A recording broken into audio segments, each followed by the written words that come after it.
இருக்கிற சாதாரண ஆளுகளுக்கு இடையில இல்லை. ஆக மோடி என்ன பண்றாரு அப்படியே ஸ்வீப் பண்ணலான்னு பாக்குறாரு. தமிழ்நாட்டுல எதுவுமே நடக்காது முடியாது என்று சொல்லப்படுகிற இடத்தில் ட்ரை பண்றாரு.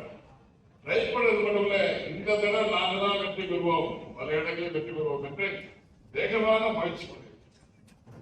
எப்படி எல்லாம் முயற்சி பண்றாங்கன்னா உங்களுக்கு எவ்வளவு பெரிய எதிர்ப்பு வருமோ அவ்வளவு எதிர்ப்பும் வரும். இந்த தேர்தல் நீங்க களத்தில் நின்று போராடினால் வழியா மிகப்பெரிய வெற்றியை 70% வெற்றியை 80% வெற்றியை பெற முடியாது.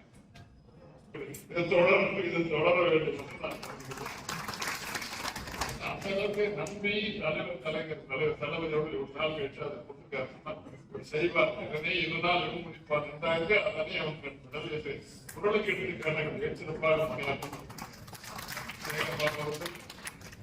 தேர்தல் ஒன்றில் கட்சி பணியிலும் மிக மிக வேகமாக சிறப்பாக துல்லியமாக கணக்கிட்டு செயல்படுகின்ற மாமனிதனை பாராட்டுகிறேன். அது உறுதுணையாக இருக்கின்ற